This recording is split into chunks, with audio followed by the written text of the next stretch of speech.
Thank you. Okay, so hello everyone. Welcome to What Happens Next, a Choose Your Own Adventure with Iterators. Already been introduced, but just to reiterate, my name is Jen. I'm a front-end architect at a company called The Wing. We build out co-working spaces that are geared towards women. And if you want to reach me online, my handle is girlcode, girl with a U. Now, this is going to be a really big change of pace from the last talk, because when I like to teach technical concepts, I like to just get kind of silly and ridiculous with it. So we're going to get pretty cartoony. There's going to be some JavaScript puns. But we are going to be learning about iterables and iterators today.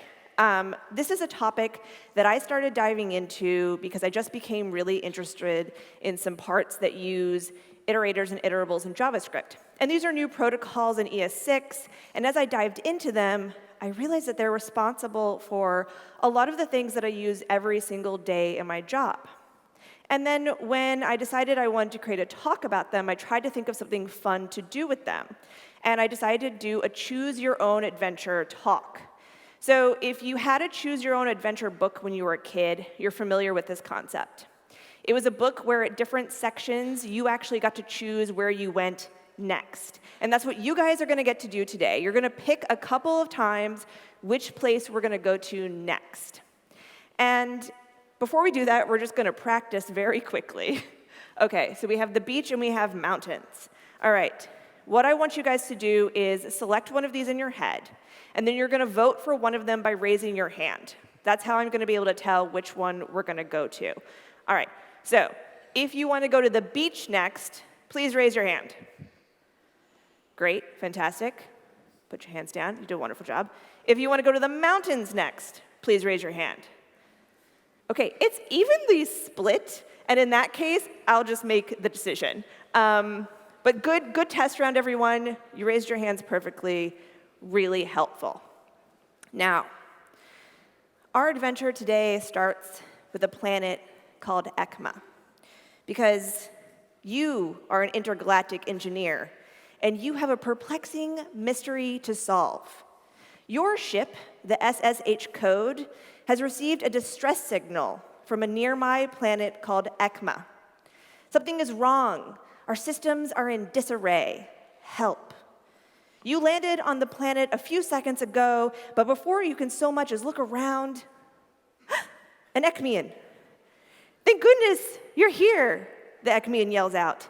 It's been days, and the alerts, they just keep growing, and we aren't sure why, and it's not stopping, and I didn't know if anyone would see the distress signal. The ECMian stares, wide-eyed and hopeful, at you. Oh, I should probably introduce myself. I'm W. Orald. I'm the Chief Operating Officer of ECMA. And usually I wouldn't need to send out a distress signal, but our engineers are at JScamp Earth. Typical. And the reports keep coming, and I need help. You assure W. Orald that you are there for that exact purpose, to help. You're ready with your JavaScript manual at hand to solve the problem. W. Orald hands you a map. This is an up-to-date map with the latest reports. From what we're seeing, we think it's the arrays. Or some of them, we're receiving conflicting reports. Some are working just fine, and others aren't working at all. It's throwing our systems into chaos. You can take this with you. Two of the reports are nearby, the library and the FooBaz Bar. If you would like to start your investigations there, that seems like a good idea. And you'll need more information, as W. Orald has suggested. So, which do you visit first? If you want to go to the FooBaz Bar, please raise your hand. A good number. All right. If you want to go to the library, please raise your hand. Oh, no, this is a pretty even split. All right. We're going to the FooBaz Bar. All right. The FooBaz Bar, part 2. The FooBaz Bar is closed, or at least that's what the sign on the front of the bright yellow building says. But someone does appear to be inside, so you go in. Hello? You can see the bar is covered with wires and cables, and the bartender pops up suddenly, looking tired and surprised. "We're not open, I'm sorry. We're dealing with an issue, and the drink orders aren't—" "Oh, no, I'm here to help," you say. Oh, well then, let me show you what the problem is." They do a quick cleanup of the bar, of the wires, and you can see that there are different screens along the bar. So to select your drink order, you're going to tap at one of these screens, and they tap the margarita selection. And then if you want some specific instructions for it, like this one, "I do want salt," you're going to add those instructions here. And then once that's selected, and nothing happens. You notice a thin conveyor belt along the length of the bar, and it's making a low sound, kind of like a buzzing, and then nothing's happening, though. The bartender sighs. You see, it's supposed to deliver your drink to the spot where you ordered it. They tap the screen a few more times. "We're storing your drink here in this array, but when it iterates through the array, it's not doing anything." So you can take a look at the code, and it looks actually really straightforward. So we're initializing an array to hold the orders. And then in the order function, the drink and the instructions are added to their own array and then pushed into the orders array. All right, that seems fine. And then the complete function, okay, well, this is a little bit less straightforward because you aren't as familiar with this for of syntax. But based on what you're seeing, this is a type of loop that takes, each item out of the array, and then it's also destructuring. So it's taking the drink and the instructions out of each individual order, and then it's calling create drink with the drink and the instructions. Okay, so this looks fine. So it's time to turn to your high-tech debugging technique, console logs. So you log out the orders, and this looks fine. It's got your drink orders in the order that you expect, in the array. Okay. So you log out the drinks in the for of loop, and all you're getting is undefined. How can this be possible? Because your array has items in it. Why can't it pull the items out of the array? Why are these undefined? This doesn't make any sense. So you crack open your manual. Maybe you've misunderstood that for of syntax. Maybe you don't really know what it's doing. But looking at the manual, yeah, it is a loop. All right, so it creates a loop iterating over iterable objects. Oh, so it's not just for arrays, it's for strings and maps and sets and other iterables. And it invokes a custom iteration hook with statements to be executed for the value of each property that's pulling out. Okay, well, that seems like it should be working just fine. Okay, but so you're going to switch this, you decided the for of, it seems like it's just basically doing a for each. And it seems to be working with iterables, but maybe if you switch it over to something that's only for arrays, like a for each, things will be fine. And you do that. And yes, now you actually are getting the orders. But you have another error here. Your drink is not defined. So when you're destructuring the drink and the instructions from the order, you're still getting undefined? Yeah, you are. Why? Why is this happening? Is there something about destructuring that you don't know? Oh, array destructuring is a convenient way to extract values from arrays and other iterables. There's that word again, iterables. So this isn't for just an array either. And it says that it's using the iterable's associated iterator to retrieve the values from the source. Well, you'd like to dig into this more, but you're on the clock here. You have things to do, and you need to go figure out more of these reports. This isn't enough information. Okay, for now, let's just get rid of the destructuring, and we're going to get the orders out the way we know how. We'll just use the index to get them out. And now the bar starts to whir and buzz. You order a drink, and it's delivered to your spot. Suddenly, everything is working again. What is going on? You look back at your map. You're going to need to go somewhere else because you need more information about how these arrays could both have values and yet be undefined at the same time. Now, there's two more options for you here. We have salad assembly and the Bubblesort Laundry. So, who wants to go to salad assembly? Good number. Who wants to go to the Bubblesort Laundry? Oh, that one won. Okay. That one won. All right.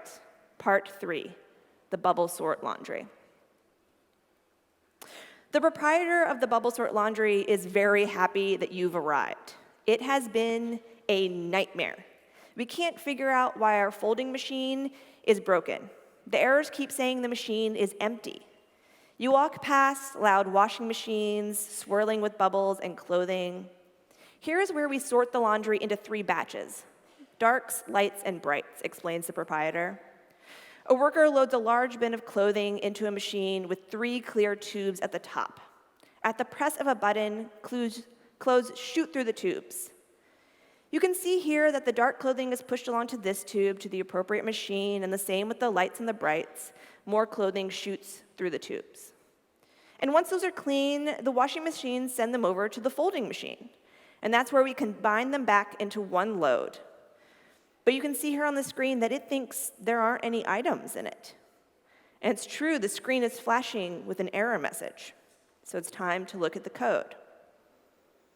Okay, again, this seems really straightforward, and there's no reason why this shouldn't be working.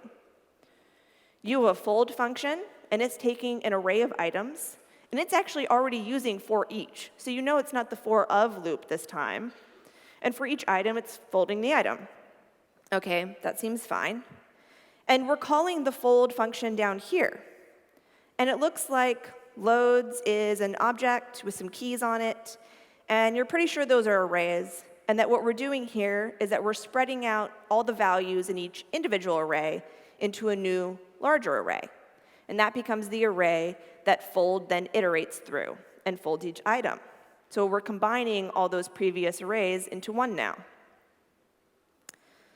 And yeah, that's exactly what's going on here.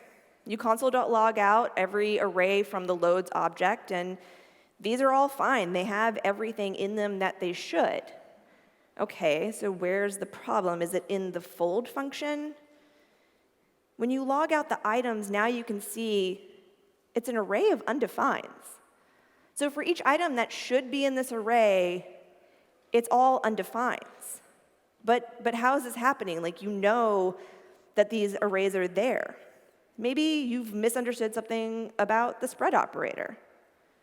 Okay, the spread operator allows an iterable to expand in places where 0 or more elements are expected. Oh, okay, so the spread operator doesn't just work with arrays, it works with anything that's an iterable. And you can see in the example, it's working on strings too. So the spread operator takes all the values and then it spreads them out into an array. Okay, and that all makes sense, but since it's an iterable, and the problem before with the for of and the destructuring, that was also an iterable. Wait, what the heck is an iterable? Oh, an iterable is an object that needs to implement an iterator method, meaning that the object, or one or more of the objects up its prototype chain, must have a property with an iterator key available via the constant symbol.iterator. So you can see below that an iterable is being defined as an object, and then as a key on that object is symbol.iterator. And then that's a function that returns an iterator. And to iterate through an iterable, for example, with the spread operator or for of loop, its iterator method is called, and the returned iterator is used to obtain the values. Oh, so with the for of and with the spread operator, the first thing that they're doing is grabbing the iterable's symbol.iterator. So they're calling that key and getting the function out of it, and then calling that. And then that gives it back the iterator. Wait, does that mean you can access the iterator? You can. You can access an array's iterator. But what's the iterator doing again? Oh, okay, so the iterator implements the iterator protocol, which means that it's an object with a next method on it. And that next method is going to return an object itself with the value that should be the next iteration and whether the iterator is done, true or false. Okay, so every array has an iterator stored at symbol.iterator, and when you call that, you get back the iterator that has the next method. And when you call the next method, that's actually giving you each value as you step through the array. And you can access that. So here you're going to log out symbol.iterator, and you're getting back the actual array iterator. Oh, this does not seem safe. Okay, and it looks like when we call next on this, the value is always undefined. So it should be returning to us the values in each of these arrays, but it's actually returning undefined. And wait, if I can access this here, that means someone could be overwriting it somewhere. That is maybe why this is all happening, because someone's overwriting the array's iterator. Okay, but there's no time, because something has flashed on the map. It's an alert. The cable car, there's an error, and you need to go immediately. Part 4, the cable car. The cable car is located at the far side of a mountain. It starts here, the engineer tells you, pointing to a small station at the base of the mountain, and stops twice at locations on the way to the topmost station there. You can see the 3 stations above you. The first and second stops at what looks like small villages. People live here for the views, and they commute via the cable car, but it stopped working. Normally it stops, it offloads the passengers and onboards passengers, and continues to the next stop. But now it thinks there are no stations to travel to and from. You see crowds of Ekmians at the starting station. No one can get up or down the mountain. So soon, you're peering at the code. And this is less straightforward. You're sort of familiar with this, but you're not. You can take a guess. It seems that you're passing in a direction to a function, and then it's going to tell you which stops to go up and down the mountain, depending on what direction you're going in. And then you realize that this function is a generator function. That's why there's an asterisk next to the function keyword. That's what that denotes, that it's a generator function. And these yield statements are special to generators. And you can't recall exactly, but you think these are going to yield the arrays. So when you call this function, it should return these arrays to you. That's what you think is happening here. But this is probably not a good situation just to maybe think maybe we should check. So yes, generator functions are written using the function asterisk syntax. And when called initially, generators do not execute any of their code. So instead, they're going to return a type of iterator called a generator. And because it's an iterator, it has a next method on it. And when you call that, it's going to execute until the yield statement. And then that yield statement is going to pass back something as the value key. And done, of course, is going to tell you whether the generator is done or not. Okay, so this makes sense, and yes, based off of this, you think it definitely should be returning those arrays at the yield, right? But using that example, when you try out the generator function, you're getting back undefined. So you're taking the generator function and you're calling it with forward, telling it those are what I want. You think it will yield back the entire array of 0, 1, 2, and the source. But actually, what it's giving you back when you call the next method is undefined and undefined. Okay, so it shouldn't be doing this, except, oh, this isn't yield, this is yield star. This is different. Yield will just give you back a value like you saw earlier, but yield star is different because it delegates, and it delegates to another generator or an iterable. And you can see from the example down here that when you're calling another generator inside of it, it's going to call it with those values. It's going to go reach into the other generator and get the value out. And then you see the second yield, and it's yielding an array. And it's not yielding the entirety of the array, because arrays are iterables, which means it's actually calling symbol.iterator from the array, and it's getting back its value via the next method. So it's actually giving you back value 2. And if you called iterator.next again, you would get value 3. And then finally, this generator function would be done. OK, so at this point, you know somebody has tampered with the array's iterator method. They've accessed it, and they've done something so that it only returns undefined. And that's fine. You can call someone and get the help. Maybe we can revert that commit, but you don't really have a lot of time right now. People are stuck. They can't get down or up from the mountain. So maybe you could write your own iterable to do this for you. All right. You're going to create a function called track, and it's going to take in the direction of the track, forward or backwards. We're going to save the different stops that you can get in an object. So depending on which one you send in for the direction, we'll pull that out of the key. Now you need to create your own iterable. You're going to make it just a basic object. And then to conform to the iterable protocol, you're going to save a function to the symbol.iterator key on that new iterable object. Now, to conform to the iterator protocol, what you need to return here is an object with a next method. OK, so you've done that, but now you actually need to figure out how to iterate through and give back the correct values for this. So you're going to keep track of the steps.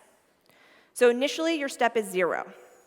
And then it's going to increment each time. So down in the value key that you're returning, you're taking the stops object, you're taking the direction that you want, and then you're going to get the step that you're at, and then it'll increment it. So the first time this runs, it'll be step 0. It'll be stops, forward, 0. Now, as long as the step is below 4, we're going to return this, because we're not done yet. Else, we're done. And so we're going to return the value as undefined, and done will be true. That way we'll know that our iterable is actually done iterating. Now, with this amended code that we're going to import, we can actually make our generate function a little bit smaller now. It doesn't need an if-else statement. We're going to use the yield star and attach it to our new iterable track. So track takes in the direction, and then it returns our new iterable. And now yield star, when you call this generator function, is going to reach into that iterable and call its next method. And so the first time it calls, it's going to get station 0, and then station 2, and then the source. And then you can reverse the direction if you want. So you are so relieved because the cable car actually starts to move. And the Ekmians are very happy. Cheers all around, happy hands everywhere. Now you can actually worry about getting the commit that caused all these problems resolved. So you message WORLD to tell them about the suspected iterator tampering. And soon, they find the suspicious commits. It turns out someone did access the array's iterator on the prototype. And so any array was actually getting this new iterator that only returned undefined. This is a sneaky attack that no one saw coming. But there it is. And the culprit's GitHub handle is revealed to be iterative evil. What a strange villain. But now the crisis is over, and so you get to return to your ship. Except soon, a new distress signal from a nearby planet reaches you. Systems are crashing. Iterables compromised. Iterative evil? You'll soon find out. So I hope you like that silly little thing. Iterables are responsible for a lot of the things that we use every day in JavaScript. So the spread operator. How many of you use the spread operator? It only works on iterables. Now, I think of it as using arrays often. I mean, I mostly use it for arrays. And so I didn't know that I could actually be using it with generator functions. So you can actually take the spread operator and put it in front of a generator function, and it'll actually iterate through all the values in a generator function. And how many of you use destructuring? If you destructure arrays, you're using the iterable and iterator protocols, which again are new as of ES6. Now, the for-of loop is a special syntax just for iterating through iterables, too. I don't really use that one very much in my code, but you might come across it someday, because it's also a nice way of iterating through sets or maps. Or maybe you create your own iterables for your own purpose using these protocols. You can use for-of for those as well. Now, some really, really quick notes before I go. Objects are not iterables. So everything that I talked about today actually doesn't apply to objects unless you make them an iterable by following the protocol that we saw when we made our iterable in the last Cablecar section. If you follow that, you can turn an object into an iterable. But on their own, they are not iterables. And this is really important because spread operator and destructuring also work with objects. But under the hood, it's actually not using the iterable and iterator protocols. It's actually its own spec in ECMAScript. So when you're using those, know that those are separate, and they won't work in those sorts of ways. Now, if you enjoyed that part about generators, or if you were a little bit lost about what generator functions are, if you want also a nice, fun, silly talk, I built generators using, I built a Tamagotchi. And I use generators to do it. So I use generators to make the animations for a Tamagotchi. That is the link to that talk if you're really curious about generators. I really love them. They obviously conform to the iterable and iterator protocol, and they're actually how I started to learn about iterators and iterables and figuring out that those were really behind the scenes of a lot of things I was using every day. Now, one of the newer things you can do with iterators and generators is that you can make them asynchronous. So you can actually use async and await with them. This is really cool. It's a little bit of a different spec. You're going to use symbol.async iterator to create these. And then async generators, you're going to put the async keyword in front of the function star. You should totally look them up. You should totally play with them. They're really great for producing streams of data and then reading in streams of data. So if you have anything like that that you want to do in your code, those are very, very fun. Those are all my notes. That is my talk. Thank you so much. I hope you play around with iterators and iterables later. Thank you.